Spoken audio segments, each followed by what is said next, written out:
오랜만에 누가복음 강해를 이제 다시 이어가겠습니다. 오늘 누가복음 7장 말씀을 통해서 제일 먼저 저는 초대와 환대에 대해서 생각해 보기를 원합니다. 36절을 한번 보시기 바랍니다. 한 바리새인이 예수께 자기와 함께 잡수시기를 청하니, 누가 예수님을 초청을 했습니까? 한 바리새인이 초청을 했습니다. 여러분, 누군가를 초대한다고 한번 생각해 보시기를 바랍니다. 보통 우리가 누군가를 초대할 때 목적이 있습니다. 초대해야 한 목적이 있습니다. 좋은 교제를 나누기 위해서 그 사람을 초청하거나, 예수님을 특별하게 초청한다고 하는 이 바리새인 입장에서 보면 예수님 말씀을 듣고 싶거나 예수님을 만나고 싶을 거예요.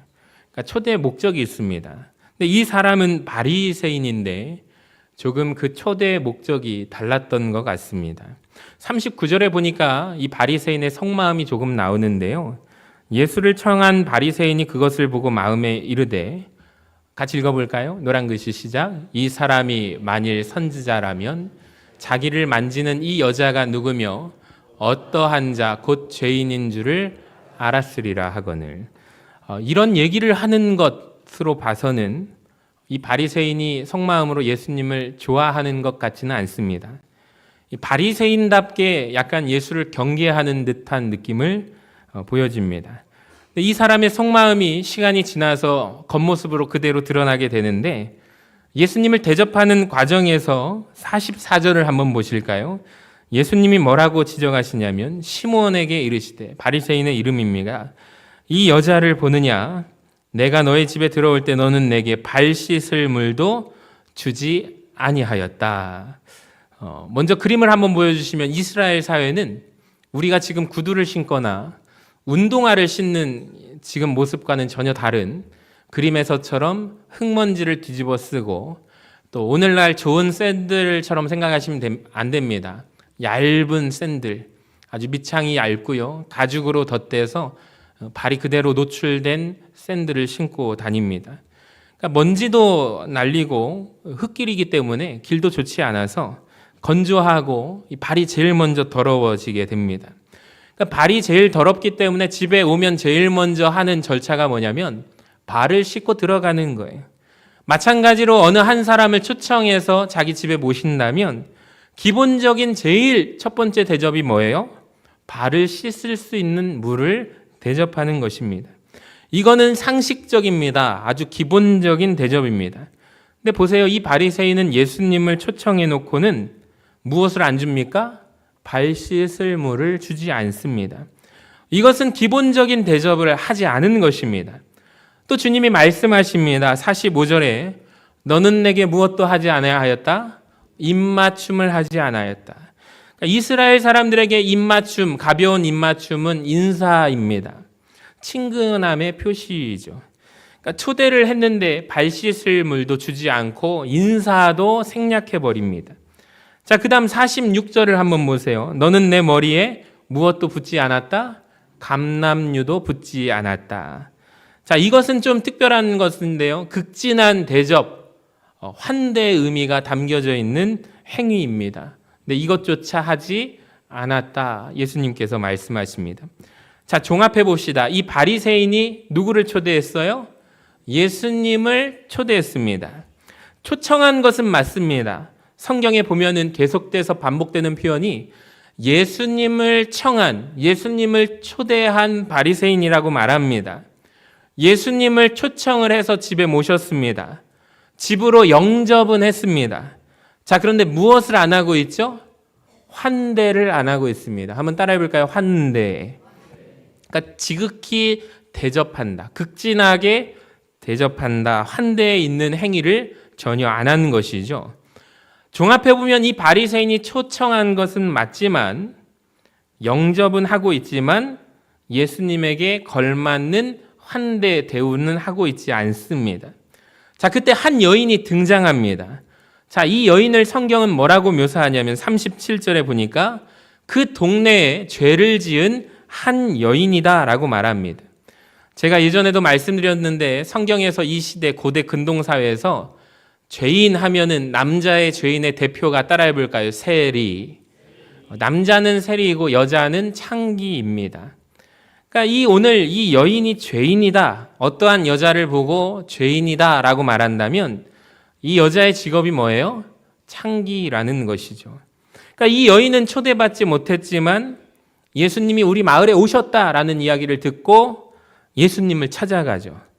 감히 자기가 자기 집에 예수님을 초청하지는 못합니다. 당연하죠. 마음으로는 그런데 주님을 초청합니다.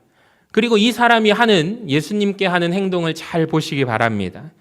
이 여인은 예수님 앞에서 바리새인이 못했던 엄청난 환대를 합니다. 37절 후반부에 보실까요? 향유 담은 옥합을 가지고 와서 예수의 뒤로 그 발 곁에 서서 먼저 뭐 하죠? 울고 있습니다. 주님을 눈물로 맞이하고 있습니다. 여러분, 눈물은 언제 흘립니까? 보통 우리가 눈물 흘릴 때 감동의 눈물, 또 뉘우침의 눈물, 회개의 눈물이 있습니다. 이 여인이 지금 그 눈물로 주님을 맞이합니다. 근데 그 눈물을 다시 한번 말씀을 보여주시면 그 눈물이 잠깐 흐르고 마는 것이 아니라 발을 적실 정도의 눈물입니다. 여러분, 웬만해서는 발이 눈물로 잘 안 적셔지겠죠? 즉, 이 말은 이 여인이 눈물을 흘리는데 펑펑 울었다라는 것입니다.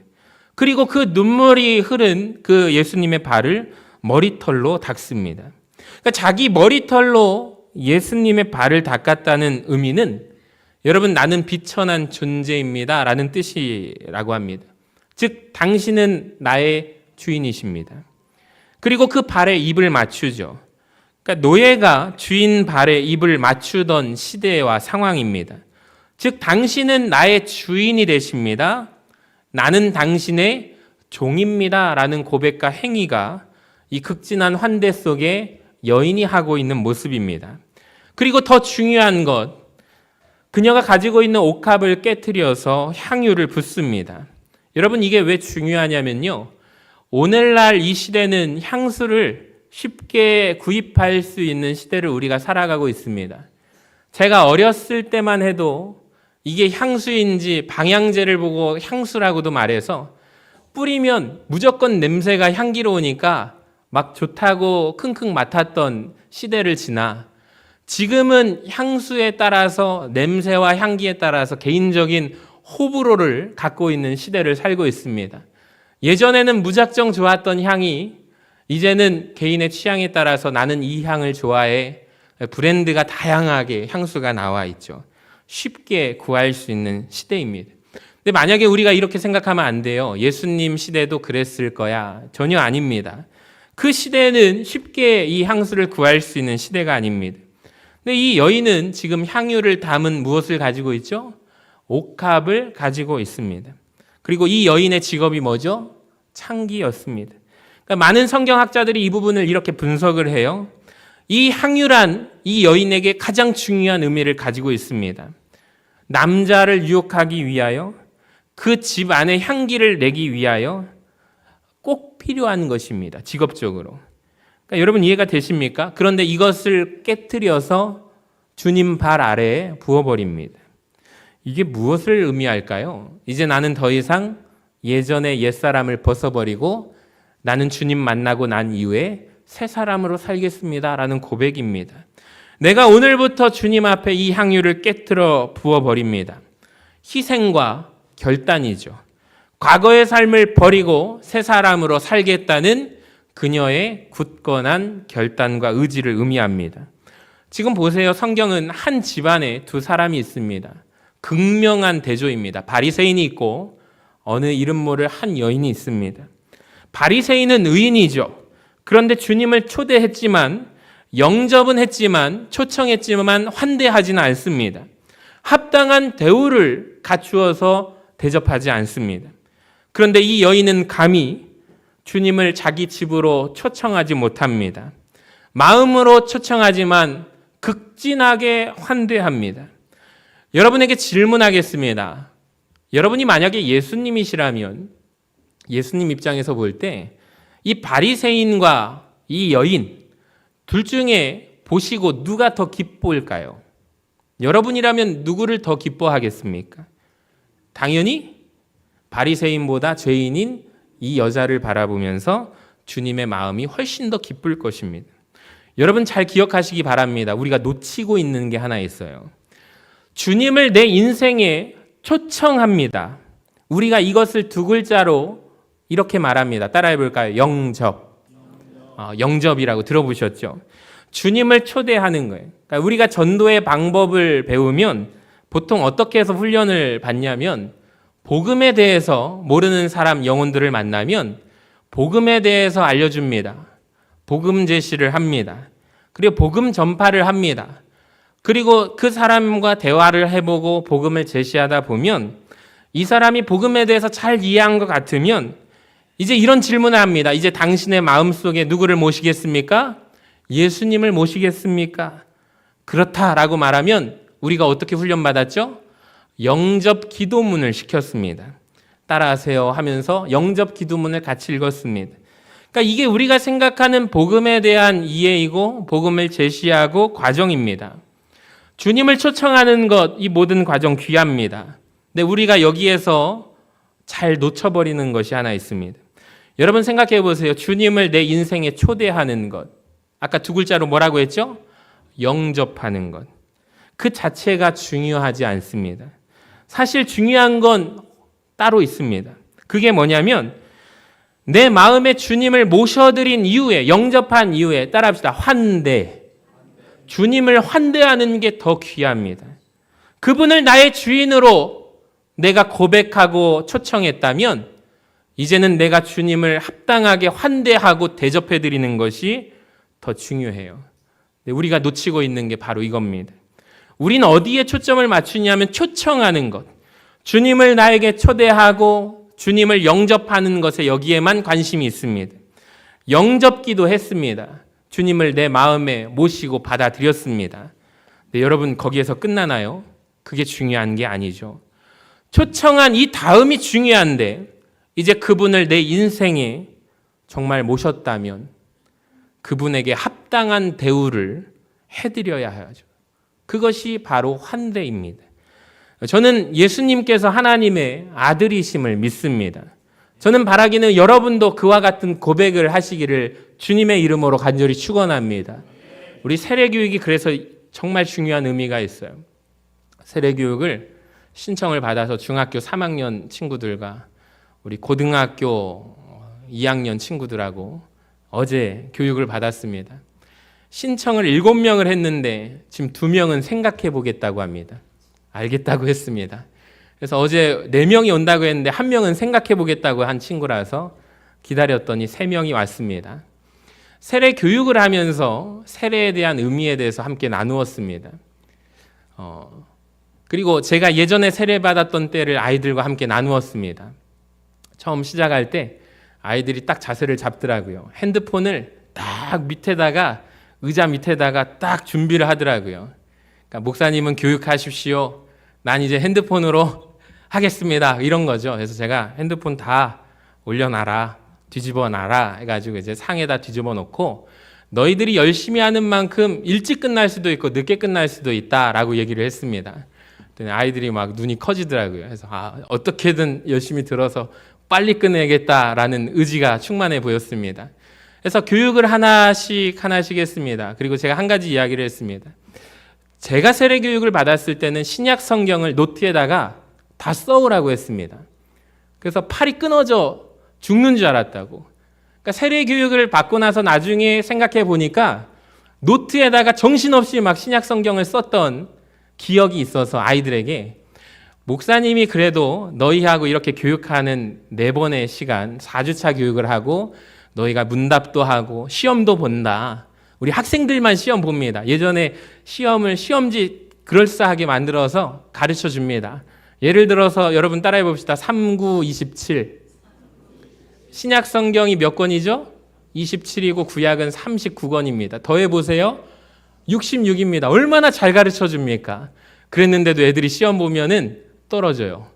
메모를 했는데도 그 종합 정리를 해주고 시험을 봤는데도 그래도 이제 한두 장으로 해서 달달달 외우라고 합니다. 그래서 70점을 맞아야 너네가 통과되는 거다. 한 가지 더 제시를 했어요. 목사님 때 이렇게 성경을 쓰니까 참 그게 좋더라. 그래서 마태, 마가, 누가, 요한 중에 제일 짧은 마가복음을 너희들에게 노트에 써오라고 하면 어떨까? 그래서 고등학교 2학년이 제일 대장 언니거든요. 대장에게 한번 내가 묻겠다. 목사님이 노트에다가 써오라고 하면은 너 써올래? 그랬더니 다들 쳐다봐요. 목사님, 안 하셨으면 좋겠어요. 그래? 그럼 하지 마. 시험만 보겠다라고 얘기를 했어요. 대신 세례교육에 대해서 의미에 대해서 계속 집중적으로 가르쳐 줬습니다. 예수님을 받아들이는 이 과정 가운데 너희들이 경건하게 살아야 되고 나는 하나님의 자녀라는 것을 너희들이 느끼기를 원한다 해서 다음 교육에 올 때까지 마음을 새롭게 하고 다음 시간에 만나자 그랬더니 네 라고 대답하더라고요. 여러분, 이 세례교육이 정말 중요한 의미가 어디에 있습니까? 예수님을 나의 주인으로 받아들이는 것이죠. 잘못하면 바리새인으로 이 아이들을 양육할 수도 있고 잘하면 이 여인과 같은 주님을 환대하는 자로 나아갈 수 있다고 저는 생각을 합니다. 그래서 여러분, 세례교육을 받는 아이들 영혼들을 위해서 우리 교회가 함께 기도하고 가정이 기도해야 할 줄로 믿습니다.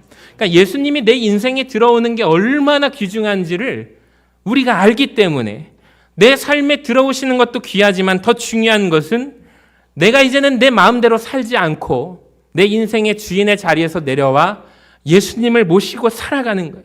범사의 그분을 주인으로 인정하고 주님을 높여드리는 삶을 살아가는 이 사람으로의 교육이 바로 세례교육이라고 저는 생각합니다. 근데 대부분은 뭐라고 하냐면 나 주님 초청했는데요. 나 예수님 믿는데요. 나 영접기도 했는데요. 근데 예수님을 우리 마음의 한편의 뒷방 창고에다가 문 닫아버리고 신경도 안 써요. 주님이 있으시나 마나. 나 너무 바쁘다고. 주님이 나오셔서 좀 얘기 좀 해보자 그러면은 주님 죄송한데요. 너무 부담스러운 얘기 나중에 하시고 저 바빠요. 여러분, 이것이 우리가 하고 있는 일이라는 것을 아십니까? 그러니까 초대보다 더 중요한 게 환대라는 것을 아십니까? 예수님을 올바로 대우하는 우리 모든 성도들 되시기를 주님의 이름으로 간절히 축원합니다. 두 번째로 정죄와 용서에 대해서 말씀드리겠습니다. 39절을 보실까요? 예수를 청한 바리새인이 그것을 보고 마음에 이르되, 같이 읽어봅니다. 시작. 이 사람이 만일 선지자라면 자기를 만지는 이 여자가 누구며 어떠한 자 곧 죄인인 줄을 알았으리라 하거늘. 그러니까 이 사람에 대해서 생각이 느껴집니다. 이 시몬이라는 바리새인이 생각할 때 선지자는 어떠해야 하는가? 이 여인의 과거의 문제를 알 수 있는 자가 되어야 한다 생각했던 것 같아요. 그러니까 이 사람이 생각하는 선지자의 능력은 한 사람의 선과 악을 분별해내는 능력이 있는 사람입니다. 즉 과거를 분별해낼 줄 아는 사람이 되어야 합니다. 근데 예수님은 이 시몬의 기대와 정반대의 일을 행하시죠. 그러니까 주님은 물론 알고 계셨지만 이걸 드러내지 않으십니다. 오히려 이 사람의 기대와 다르게 이 여인을 용서를 선언하십니다. 시편 86편 5절을 같이 읽어봅시다. 시작. 주는 선하사 사죄하기를 즐거워하시며 주께 부르짖는 자에게 인자함이 후하심이니이다. 아멘. 여러분, 하나님은 사죄하기를, 용서하시기를 즐겨하시는 분이심을 믿으시기를 바랍니다. 크게 아멘 하시기 바랍니다. 믿으시기를 바랍니다. 여러분, 이 바리새인의 문제가 뭐예요? 하나님을 내가 섬긴다고 하면서 하나님의 성품에 대한 지식이 아무것도 없어요. 하나님이 어떤 분이신가 몰라요. 이 사람이 갖기를 원했던 지식이 하나 있는데 바로 이 한 여인의 과거에 대한 지식이죠. 이 여인을 보세요. 얼마나 큰 죄인인지를 당신 아십니까? 저 사람이 선악에 대한 지식을 갖고 있는가? 이것을 중요하게 봤다라는 것입니다. 말씀을 묵상하면서 생각나는 것이 창세기 3장에 나오는 선악과 사건이었습니다. 여러분, 하나님께서 왜 아담과 하와에게 이런 이런 말씀하셨을까요? 선악을 알게 하는 나무를 먹어라? 먹지 말라? 먹지 말라. 왜 이 말씀을 하셨을까요? 왜 선악을 아는 일에 우리가 하나님처럼 되기를 원하지 않으셨을까를 잘 생각해 보시기를 바랍니다. 근데 우리는 그토록 여전히 원하는 것은 뭐냐면 어떤 사람의 과거에 대해서, 어떤 사람의 선과 악을 알기를 그토록 원한다는 것이죠. 그러니까 우리는 여전히 창세기 3장에서 선악과를 먹고 싶어하는 아담과 하와의 모습을 빼어 닮았습니다. 근데 하나님이 뭐라고 하시냐면 그거 알려고 하지 말라. 알면 어떻게 된다? 불행해진다라는 거예요. 여러분 실제로 어떤 사람을 만났는데 그 사람의 과거가 여러분에게 보인다면, 그 사람의 죄가 여러분에게 보인다면, 그 사람의 선과 악의 모습이 여러분에게 보인다면 그건 축복이 아닙니다. 오히려 그건 재앙입니다. 굉장히 무서운 거예요. 그러니까 하나님은 그걸 원하지 않으세요. 여러분이 어떤 사람을 선악을 알기를 원하지 않으세요. 하나님이 원하시는 것이 있는데 그 사람의 죄악을 덮어주시기를 원한다라는 것입니다. 하나님은 우리가 용서해 주시기를 원한다라는 것이죠. 이 땅의 한국 교회에 초기의 모습과 다르게 변질된 모습이 뭔지 아십니까? 가장 우리 교회 안에서, 기독교 안에서 부족한 모습이 뭔지 아십니까? 정죄만 남아있고 용서가 없다는 것입니다. 여러분 인정하시나요? 사랑의 원자탄에 보면 한 목사님 가정에 2명의 아들을 죽였던 원수를 자기 아들 양아들 삼았던 아름다운 사건이 세상을 놀라게 만들었습니다. 교회 안에서의 이야기가 용서할 수 없는 그 죄인을 용서했다는 이야기들이 교회에서 세상으로 퍼져나갔습니다. 근데 오늘날 이 시대는 어쩌냐면 정죄하는 자는 많은데 용서하는 자는 없다는 것입니다. 우리가 이 여인이 용서받은 것은 아멘하고 귀하다고 말합니다. 근데 막상 이 현실 속에 이루어지면 우리는 누구를 닮았을까요? 바리새인을 닮아 있습니다. 정죄합니다. 지난해 캄보디아 선교를 갔는데 선교사님이 그런 말씀을 하세요. 많은 분들이 오셔가지고 캄보디아의 영혼들을 바라보면서 해외 선교에 열심을 내고 또 그 영혼들을 위하여 기도하고 부르짖어서 굉장히 소망하는데, 근데 정작 중요한 게 뭐냐면 다른 나라에 있는 영혼들은 사랑할 수 있지만 교회 안으로 들어가면 내 옆에 있는 매일 주마다 보고 매일마다 같이 예배드리는 그 사람은 용서하지 못하고 품어 안지 못하고, 왜 그래요? 그 사람을 너무 잘 알기 때문에 내가 그 사람을 안아줄 수 없는 거예요. 그 얘기를 하시더라고요. 제가 목사님, 선교사님 대단하십니다. 근데 어렵지 않대요. 여기 오신 성도님들도 아이들한테 축복 기도해주고 하는 거 어렵지 않대요. 그러면서 뭐라고 하시냐면 돌아가셔서 여러분의 삶의 현장에서 이 모습을 기억하며 예수님의 모습대로 사십시오 라고 하는 것이 저에게 참 많은 울림으로 남아 있습니다. 아, 그렇구나. 여러분, 우리가 이 시대 가운데 우리 서신교회 안에 용서가, 도저히 용서할 수 없는 원수를 용서하는 놀라운 이야기들이 세상에 퍼져나가기를 간절히 소망합니다. 우리는 하나님 앞에 기억되는 큰 죄가 있습니다. 근데 기억하지 못할 정도로 작은 죄악들이 많습니다. 근데 그것을 모아다가 한 대에 엮으면 큰 죄가 되지 않을까요? 그러니까 내가 기억도 못하는 죄를 용서받았다는 것을 알지만 우리는 큰 것, 굵직굵직한 죄악들만 기억한다라는 거예요. 주님은 우리를 용서하기를 원하십니다. 죄를 많이 지었지만 내가 너를 용서하기를 원한다. 너의 많은 죄가 사하여졌도다. 여러분, 이 은혜가 우리 모두에게 임하기를 원합니다. 한 가지 더 말씀드리고 마치겠습니다. 50절을 보세요. 같이 읽어봅시다. 시작. 예수께서 여자에게 이르시되 내 믿음이 너를 구원하였으니 평안히 가라 하시니라. 아멘. 여러분, 우리의 믿음으로 우리가 구원받은 줄로 믿습니다. 그런데 한 가지 기억하세요. 믿음을 자랑하면 안 됩니다. 따라해 봅시다. 믿음을 자랑하면 안 됩니다. 내가 내 스스로가 내 믿음에 대해서 자랑하면 우스워진다는 걸 아십니까? 이게 왜 그러냐면요, 원리가 있어요. 하나님께서 에덴 동산을 만드시고 아담과 하와를 창조하시고 이렇게 얘기하셨어요. 얘들아, 나와 같이 살자. 하나님께서 우리와 함께 사시려고 에덴 동산을 만드셨는데 우리에게 무엇이 들어왔죠? 죄가 들어온 거예요. 우리는 하나님과 살고 싶지만 하나님은 죄가 없으신 분이시기 때문에 분리가 되어버린 것입니다.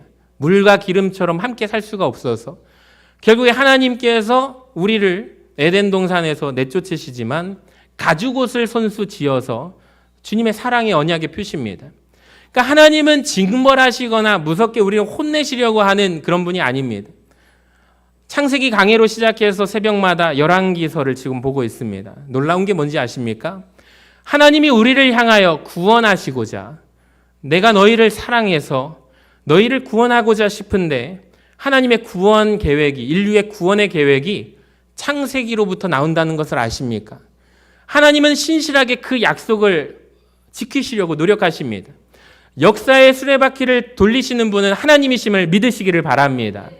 근데 놀라운 건요, 강해의 말씀을 준비할 때마다 야곱의 12아들이, 이스라엘 백성들이 끊임없이 죄를 짓습니다.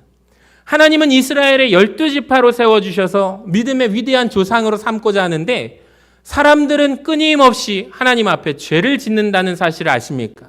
살인을 하고요, 우상을 섬기고요, 잘못된 죄악의 길로 빠집니다. 하나님의 구원의 계획 등불은 꺼져가는 것 같습니다.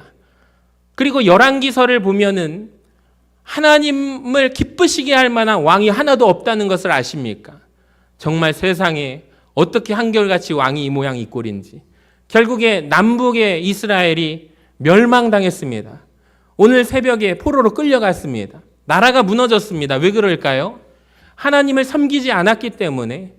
이방 땅에 가나안을 정복해서 하나님이 축복의 기업으로 약속의 땅으로 기업을 분배해 주셨는데 그들은 이방의 문화에 잠식당해서 목이 곧은 그의 조상들처럼 하나님을 등 돌리고 서 있는, 예배는 드리고 있지만 우상을 숭배하는 잘못된 길로 빠져나갔기 때문에 하나님께서는 돌아와라 돌아와라 하십니다. 여러분, 이 모든 과정 속이 예수 그리스도가 이 땅에 오시기까지 하나님의 구원의 계획은 누가 하셨냐면 하나님께서 하셨다라는 것을 믿으시기 바랍니다. 그래서 에베소서 2장 8절을 한번 보세요. 너희는 그 은혜에 의하여, 뭐가 먼저죠?